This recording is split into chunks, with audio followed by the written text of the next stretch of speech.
இன்னைக்கு நம்ம ரொம்ப டேஸ்டியான நாட்டுக்கோழி ஃப்ரை எப்படி செய்யறதுன்னு பார்க்கலாம்.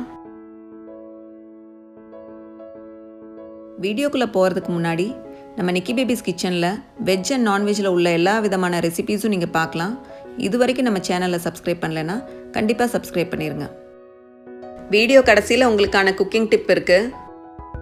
தேவையான பொருட்கள்: நாட்டுக்கோழி 1/2 கிலோ நல்லா க்ளீன் பண்ணி எடுத்துக்கோங்க. பெப்பர் 1 ஸ்பூன், சீரகம் 1/2 ஸ்பூன், இஞ்சி பூண்டு பேஸ்ட் 1 ஸ்பூன், மல்லித்தூள் 1 ஸ்பூன், மிளகாய்த்தூள் 1/2 ஸ்பூன், கரம் மசாலா 1/2 ஸ்பூன், மஞ்சள் தூள் 1/4 ஸ்பூன், பட்டை 2 துண்டு, கிராம்பு 2, சோம்பு 1 ஸ்பூன், அன்னாசிப்பூ 1, நறுக்கிய சின்ன வெங்காயம் 1 கப், தக்காளி 2, நறுக்கிய பூண்டு 4 பல். எப்படி செய்யறதுன்னு பார்க்கலாம். ஒரு பேன் எடுத்து அதில் 1 ஸ்பூன் மிளகு, 1/2 ஸ்பூன் சீரகம் ரெண்டையும் சேர்த்து லைட்டாக ஃப்ரை பண்ணுங்கள். ஃபியூ செகண்ட்ஸ் ஃப்ரை ஆனால் போதும். அதை ஒரு மிக்சியில் சேர்த்து ட்ரை பவுடராக பண்ணிக்கோங்க.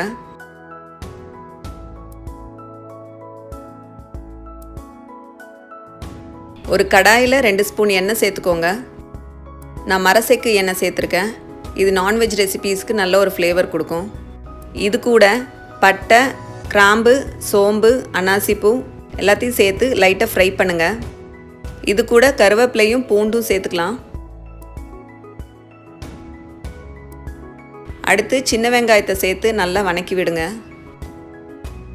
நாட்டுக்கோழி வறுவலுக்கு சின்ன வெங்காயம் சேர்த்துனீங்கன்னா தான் நல்ல டேஸ்ட் கிடைக்கும். இப்போ இஞ்சி பூண்டு பேஸ்ட் 1 ஸ்பூன் சேர்த்து ரா ஸ்மெல் போகிற வரைக்கும் வதக்குங்க. இது கூட தக்காளி ஆட் பண்ணிக்கலாம்.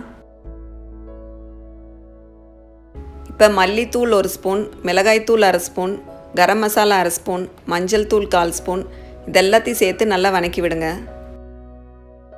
இப்போ கொஞ்சமாக தண்ணி சேர்த்துக்கோங்க, அப்போ தான் அடி பிடிக்காது. இது கூட நாட்டுக்கோழியை சேர்த்து நல்லா மிக்ஸ் பண்ணி விடலாம்.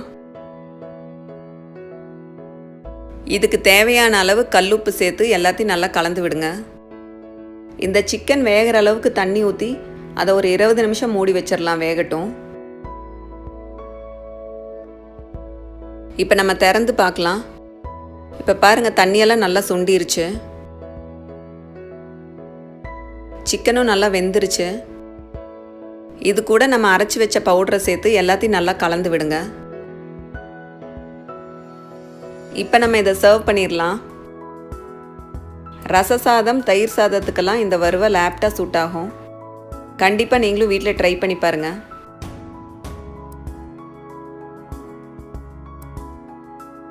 நல்ல டேஸ்டியான நாட்டுக்கோழி வறுவல் ரெடி ஆயிடுச்சு. நிறைகளை லைக் போட்டு நண்பர்களிடம் சொல்லுங்கள், குறைகளை டிஸ்லைக் போட்டு எங்களிடம் சொல்லுங்கள்.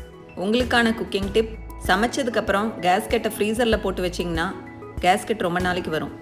வெளியே எடுக்காமல் ஃப்ரீசர்லேயே விட்டுட்டா ரொம்ப நாளைக்கு இல்லை, ரொம்ப வருஷத்துக்கே வரும்.